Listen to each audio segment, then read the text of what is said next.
What's up, everybody? My name is Kazi. This is STORYHIVE on location in Vancouver with Van City, Beats, Eats, and more! And today on the show, I'm so excited. We have Shawn Kim, a dance artist, teacher, and community leader from Burnaby/Vancouver. He's trained in the dance styles of locking, popping, breaking, but his focus is hustle, a partner social dance that's taken him around the world as a teacher, competitor, and judge. He's also a skilled videographer and photographer. He is one of Van City Beats Eats and More camera operator. And he has been documenting our dance community for a really long time. Today we're talking dance, community, traveling, creativity, and we are eating Korean fried chicken. Just before the stream, we were talking about a mukbang. Mukbang, yes. Mukbang, please explain. Yeah. Mukbang is like live streaming and they have just a bunch of food and you just watch people eat. Yeah. Yeah, and that's... Mukbang is like eating room. Like, that's kind of the translation for it. What did we have to bring for you today? Korean fried chicken with rice cakes. I want to start with talking about your culture here, especially as we're eating this yummy Korean fried chicken. Mm-hmm. Well, I am a Korean-born, or Canada-born Korean. Born and raised in Vancouver. Yeah, pretty much lived here my whole life. And only very recently have I gone back to Korea. This was 2 years ago. Prior to that, you never gone back? I did when I was a baby, but that doesn't really count. Yeah, as an adult. Yeah, as an adult. Went back. And since that trip, I've been trying to get more in touch with more of my Korean side. Get more interested in Korean food and Korean cooking. Getting, like, relearning my Korean. Because I haven't really used it growing up here.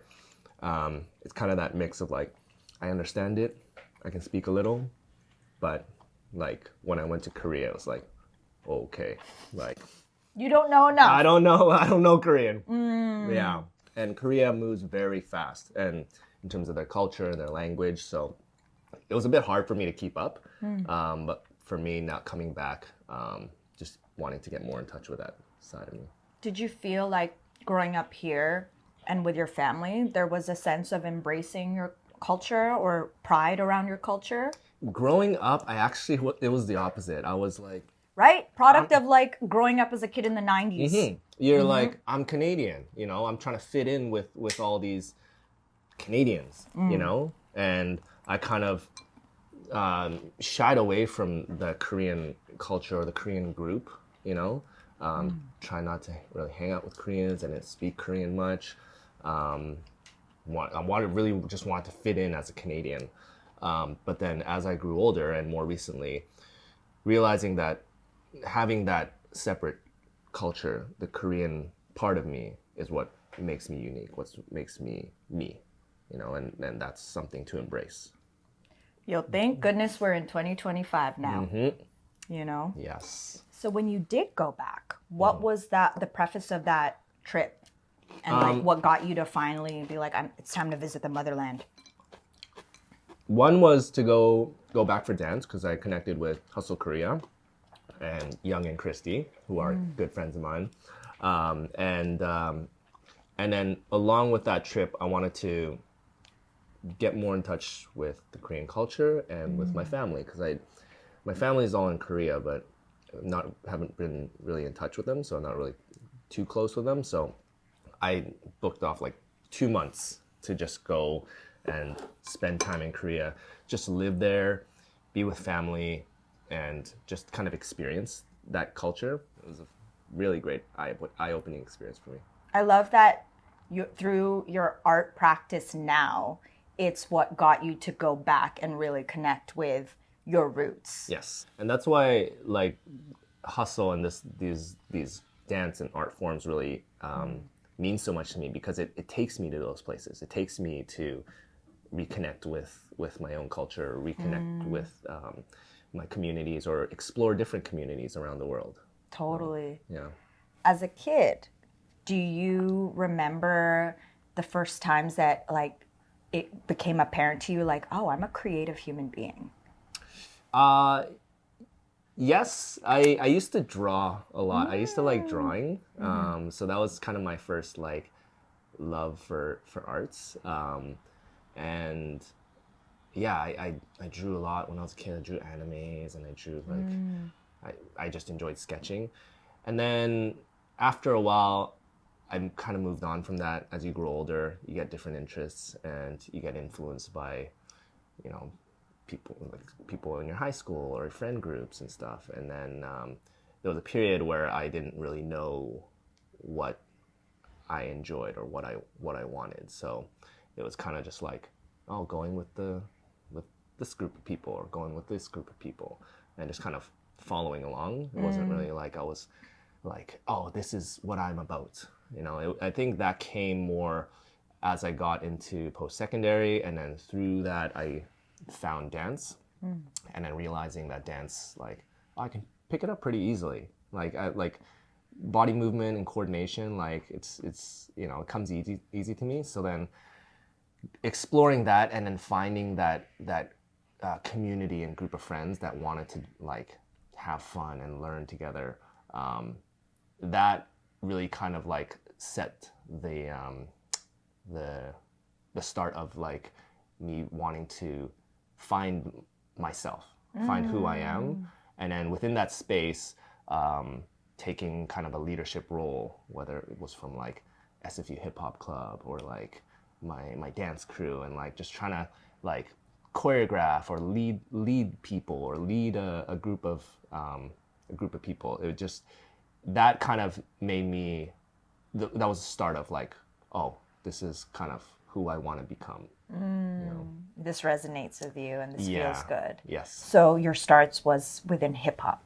Yeah, so I actually, no, it was with ballroom dancing. Oh, like what, waltz? Yeah, so like a bit of like rumba, cha-cha, samba, jive, waltz, quick step, foxtrot, I think a little tango. Oh, the classics. Yeah, so there was, at SFU, there was a ballroom dance club, and this was like my first year. I had no friends, I was lost, so I just went around. And what were you studying, by the way? Chemistry. Chemistry and dance. All of this makes sense now. Yeah. Continue. So I went around the club's days. I found this ballroom dance club, and I'm like, you know what? Let's join. And then that's when I realized I can pick it up pretty quickly. And then from there, I met some friends who wanted to take some like hip hop classes. So I went to, I don't know if you remember, well, this might be before you were in Vancouver, but Drive Dance Center in Commercial Drive. There's a studio there. There, I would take a class, and I met Gary Kwan. Oh my god. The younger one, and then Rena. Aww. Yeah, that's when I first met them. And then they asked me, are you going to the Soldiers audition? And I was like, what Soldiers? Yeah. And I had like danced for a couple months at this point. Yeah. Soul, spelled S-O-U-L. S-O-U-L. Soul. Yes. Soldiers. Yes, sorry, Mike. Yes. Continue. And so then I just went. I took a photo, printed it out. That was my headshot. Like, I had no dance experience, but I went anyways. And during that audition was the first time experiencing what popping was, what locking was, what hip hop was, what breaking was. And you had to freestyle in this big circle. And I remember I was just doing whatever. Yeah. And shout outs to Kim Sato for starting that and educating so many young dancers who are now seriously leading the community. Yeah, she really inspired a lot of people in the community to pursue their artistic endeavors, myself included. And and to my surprise, I got in. And that was the first year of like really experiencing what street dance was, what all these styles were, what the dance scene was, what battles were. Like, I've never been to a battle before. Battling myself, doing performances at clubs. Like, this was all just like this new experience that I got to experience with Soldiers and with the people within Soldiers. And we're all learning and growing together. Oh, yeah. That's special. So there's a lot of people in the dance community right now that like, we've all experienced that together, and then they've all gone their separate ways, but it's like... Or they're different lanes. Yes, they're different lanes, but like we all kind of had that same start together. So the lane now that you've really taken is hustle. Yeah. Do you remember your first hustle lesson, and where was that? When was that? After Soldiers and like a couple years of doing street dance, I took a break. I took 5 years off dance because I went to go work in the film industry. And as you know, it's long hours, like just no time to do anything. So very talented camera operator. Worked in the camera department for 5 years, working my way up in that industry, and then it's okay. It's a clean table. It is. And then that really didn't go well for my mental health after a lot of hours and weeks and months working. So then I took a break, like 3 months off, and then decided to get back into dance. And I actually got back with breaking because I started to take photos of b-boys.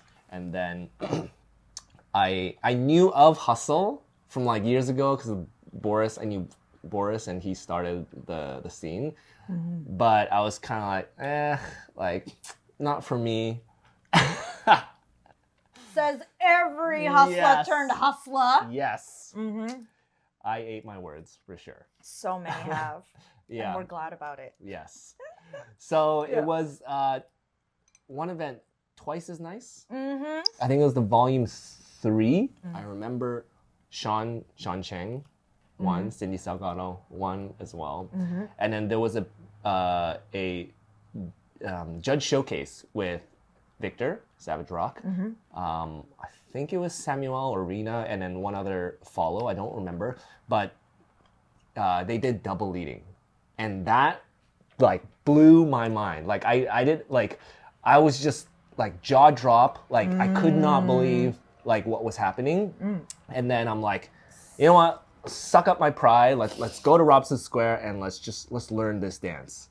So then I went the next week, and yeah, I took a class, picked it up pretty easily, and then I was just like, I'm going for this all in. Like I got obsessed. I took every progressive, every workshop, every guest teacher that came into town, like every possible place I could obtain hustle knowledge, and I was just practicing like every week. You know, we had groups of friends. Every weekend we'd go out and like just practice any place, any open space we could find. We just wanted to hustle and just like come up with new moves and like try this, try that. And it was just like this exploration phase, because it was like that time with Soldiers where everyone's starting together and growing together. You know, if we were to like, of the 10 years or the decade of hustle at RS, if we were to give things different waves of generations, like you were definitely that like second wave, you know, from the first wave of like Boris, Rena. To me, those are the first hustlers I met and first people I ever saw in Vancouver doing hustle. And then, you know, now we have so many other waves. We'll get into it. Yes. But blah, blah, blah. Long story short is I remember doing at that time a lot of public discos. Yes. And y'all would pull up exactly like you said. Anytime there was an open space, you would be there. You'd be hustling. And there are definitely some great photos from that era of public disco of you guys holding it down on the dance floor. Yeah. That was the year where this kind of huge influx had happened within the community. I remember specifically the week before the Tuesday before VSDF, Vancouver Street Dance Festival. There was maybe 30-ish people there. The Tuesday after VSDF, there was over 100 people that came out, and then we had this long line from one end to the other.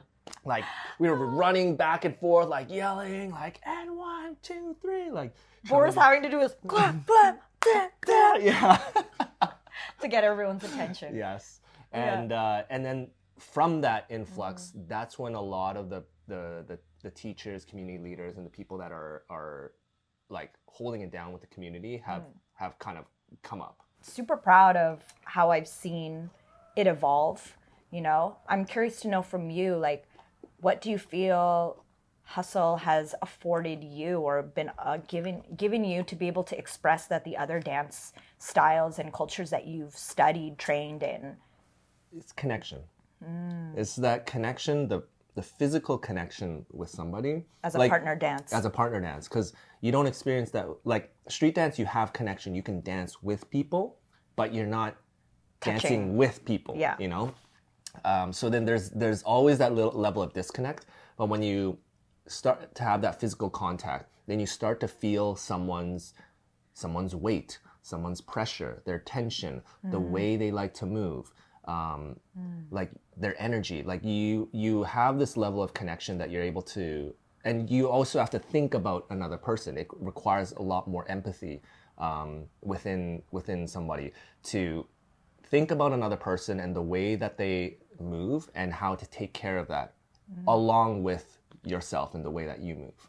So that was a whole other kind of experience for me, and that and being able to explore that and being able to like, I guess like grow that was like one of the things that like kept me going with hustle and partner dancing. It's like they say, it's like a conversation, you know? You can have that conversation with street dancers where you communicate back and forth, but here the conversation is more immediate, you know? You feel it and you suggest something, you suggest a move or suggest, let's go in this direction, but it's up to the follower to take that suggestion and actually go with it, right? And sometimes they want to stay, sometimes they want to groove, sometimes they want to do something. And then you, as the leader or as the partner, have to take that conversation. It's like when we have a conversation. Say you want to say something, I'll give you space to say it. Or if I want to say something, you give me space to say it. So it's that kind of give and take. Give and take, the conversation, but in a physical form. I like that we're talking about this right now. And, you know, to me, real talks, you're one of my favorite leads to dance with in Vancouver. Oh, thanks. Yeah, like actually though, because I feel that conversation happen when we dance. And because I'm just like super groovy, you know? And for me, it's all about like, and some will attest, like come up to me and you ask me to dance and I'm listening. I'm like, what's the song? Yeah, maybe next one, you know, because if the song is not hitting, then my energy is going to be wasted on this song. I'm not into it. The dance isn't going to be as good. To me, the connection is just as much about the partner as it is with the song and the music. Yes. Absolutely. Yeah. I would love to hear from you, like, advice that you could give to leads, people who are learning to lead right now. What are some key things that you think are really important as they're in their learning journey? Learning the foundation and really, like it takes time. Like it's gonna take time to get this foundation into your body as kind of muscle memory. But once you have that, because the foundation is like the basic language of every dance. Yeah. And especially with a partner dance, if you're not speaking the same language, then you're not having a conversation, you know? You understanding the timing, understanding the footwork, understanding the structure, the line of dance, and where the partner needs to go at what time. To the music. To the music, and then along with the basic moves. Getting that down, and that'll take repetition and that'll take practice. But as you're doing that, and once you have that, like you can focus on, your brain has the capacity to focus on other things, like, oh, how much tension is the partner giving me, or what does the partner want to do, or how can I give space for the partner to go, or to groove, or to do what they want to do. Once you move past the foundational stuff and you don't have to think about it, your brain actually opens up to other areas in which you can explore within the partner connection. Yes. How about for follows? Coming from a lead perspective. Yes. Follows is really, like, along with the foundation, really being attentive to the leader, right? Because the leader is the person that you're getting information from. Like, people can play around, add their own styling and groove and stuff, but then when you're not paying attention to your partner or to your leader, there's a disconnect, right? Your leader's trying to suggest something, what the next move is going to be, or where we're going to go next. And if you're not listening, then the conversation is broken. Yeah. Right? So being very attentive to the leader and trying to really read like body language, right? And understanding where the leader wants to take you or what they're suggesting. Totally. Yeah. That's solid advice, you know, and really appreciated. And it's cool to see how you've grown as like a teacher, like you're teaching so much more now. And also that this teaching has been able to take you to different places in the world, which brings me back to talking about your trip to Korea and to Japan. I would love to hear about your travels with Hustle. And what do you notice about the different flavors of how different cultures and countries adopted this and expressed it in their own way? Yeah, I've traveled throughout Canada, throughout the States, throughout Europe, and throughout Asia more recently. And yeah, it's very interesting to see how this dance has developed, you know, in different areas, and they all have their different flavors, their different styling, the way that they do the moves, but the foundational language is still the same. You know, everyone still carries that, and it's so cool. Like the first time I traveled, 2019, I went to Poland. First travel for dance ever in my life, and I go there with Sam and Victor and Shawn and Boris, and then go to my first international hustle event, and then there's these people that I like can't even communicate because I don't speak Polish at the time. Yes. Calm down. And like we couldn't communicate, but stick out my hand, they take my hand, and then we share this dance, we share this common language. And that's when it really hit me. It's like, oh, this is a language in itself. This is a way to connect with other people that you can't even talk to, you know, and it's global, you know. What places have you been that has been the most favorite for you to dance in? Japan was a lot of fun. Yeah. Japan, like they're very passionate and enthusiastic. When I was there, I got like such a warm welcome from them, and I love their members in the community. They're very open, they're very kind and hospitable. Korea was great because like I've connected with them before, and like they're just like I'm tight with them. Taiwan was a lot of fun. They have a lot of strong dancers. Yes, and you just came back from Taiwan. Taiwan Hustle Congress, yes. How was that? Amazing. It was so good to like connect with so many people, like so many friends from all over the world, just like all in one place. Yeah. It was just a party for like 4 days straight. The Europe scene, I love dancing in Poland. The Polish community, they're really strong. Czech Republic, I went several times. London. Just like you said, you know, this language of dance, it's without words. So when you go to different communities and pull up, it's like if you know the basic foundations and the steps, you can really connect with anybody. Yeah. And it makes you feel like instantly welcomed or instantly within a pocket of something. Yeah, it's so great. I love it. I love just social dancing around. That's my favorite thing to do now, is just social dance around the world and meet people through social dancing. Yeah. But that is what dance is, man. That's what dance is. You know? Yeah. Vancouver scene. What do we think? Where is it at now? I'm so proud. I'm so proud of I'm so Vancouver. proud. Like it's like it's just so much pride for what we do and what we've created in the scene, and how organized we've got, and just even now that in the past like year and a half, almost 2 years now, there's been a new kind of group that's kind of come into the Shout outs to Zoomers Hustle. Yep. Love y'all. They actually started when I it was actually the summer. Sam and Victor were leaving Vancouver. They moved to Montreal. That was 2023. Yes, it was. Right after I got back from Korea, and they left, and there was this kind of void in the community, you know, because they've held it down for 10 years, taught pretty much everyone in the city hustle. They met at Hustle. Yes. Like that's how they became a couple. And now they have a baby, and I just can't get over it. And their baby's my favorite. Yes. One of my favorites. Yes. And so then I just decided, you know what, like I'll start some progressive classes.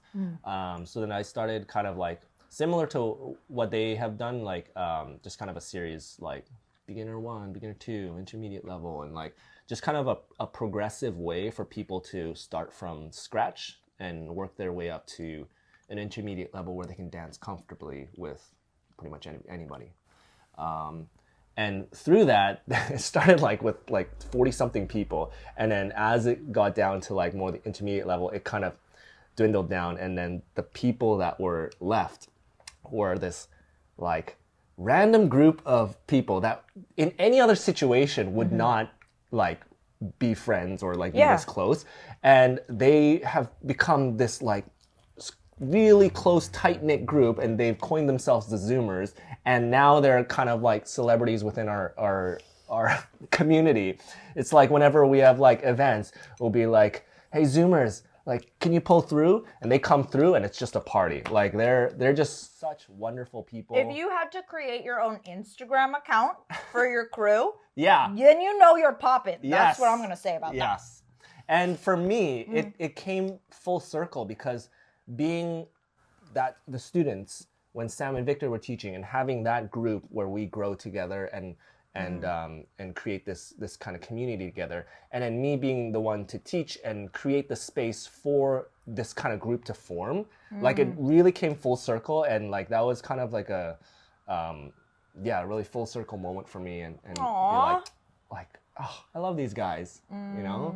And so then I decided to continue that again, and like more young new people came in, and now we have like a bunch of like new hustle dancers that are very hungry, that want to learn more, and that not only that they want to learn, but they also want to contribute to the community. Yeah. A lot of the new people have either joined the board of directors or joined the social media team, you know, and are doing the weekly posts or helping out and volunteering every Tuesday. Like they want to contribute to the community, and that's I feel like is the gold nugget for Vancouver, is that we have people that not only want to just come in social dance, but actually want to see this community grow and contribute to the growth of it.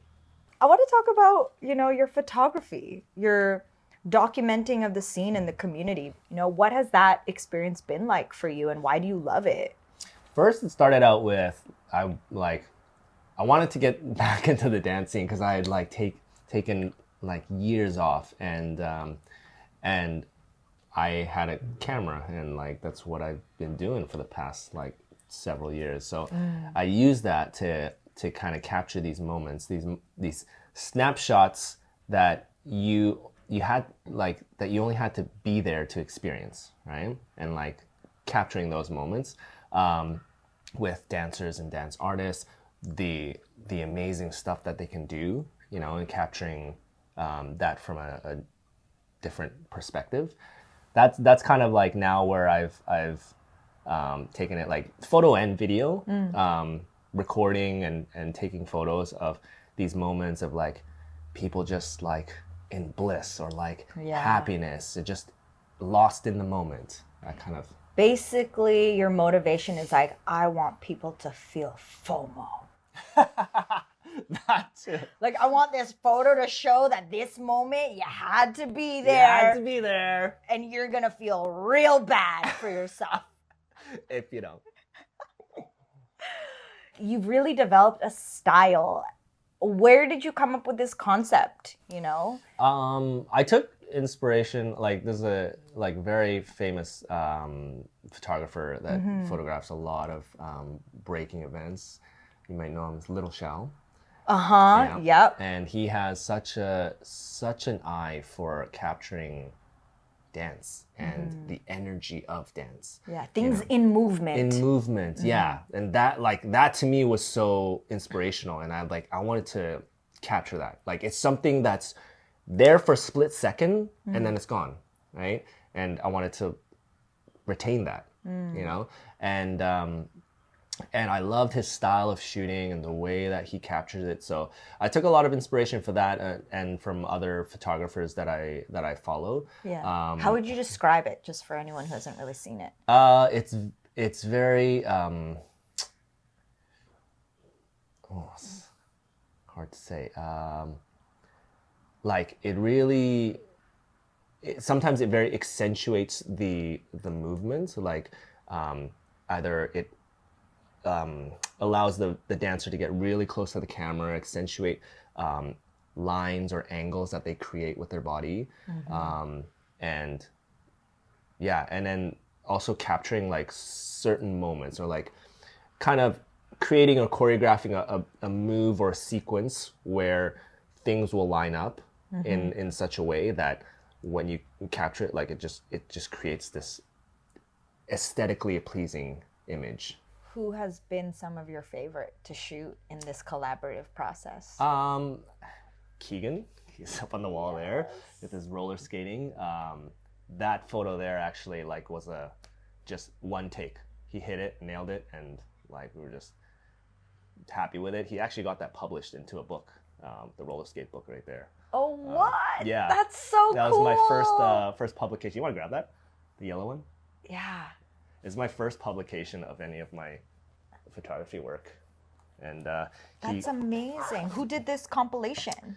Marty Popovska. Yeah. I think she's Marta. Or Marta. Yeah. From the Czech Republic, and captures like roller skaters from all over, and then Keegan was featured on it, and they used my photos. Oh my gosh. That's Big shout outs to Keegan, who is Sharon's partner, Sharon, who was on the show last week from Flow Aesthetic Skate. This is so dope. Like the hour has flown by. We've been nourished by Korean fried chicken. Yes. You know, and getting to know you and your story a bit more, and like just seeing where this conversation would take us. I feel really like grateful for you, not just only for this time, but also like how you've been able to contribute to the show in this past season. It's been super fun. I'm so glad to be part of this, both on the like behind the camera and in front of the camera. It's been a lot of fun. Yay! Yay! Okay, well, I'm gonna end with I've been asking the question about, you know, this is the year of the snake. This is the year of shedding. This is the year of letting go. This is the year of also what is already beneath, growing and emerging. I turn this question now to you, my friend. What are we shedding? What are you growing into? Oh, it's a very kind of big transition phase in my life where I actually don't know what like the next several months or even like the future holds for me, and it's very, very kind of dark. So and humbling too. Very humbling, you know. Yeah, and it's been like trying to focus on, like you said, being present and trying not to look too far ahead and really staying focused on today and then what's happening tomorrow, just one day at a time, and then trusting the process that day by day, when you look back, like the dots will have connected and it'll make sense, and trust that that'll take me to where I need to go. Oh, I bet there were so many people who needed to hear that today. I would rather not know what is going to happen for the rest of the year than to know and have that all laid out for me, you know, in terms of monotony and predictability and routine. Like, nah, man, I'm down for the adventure. Yeah. I'm super grateful to have Shawn Kim, aka Shawn Kimchi, on the show as a guest, and also one of our beloved camera operators. Big shout outs to Jamal, also here with us today. Yay. You have been watching Van City Beats, Eats, and Mama. Bye.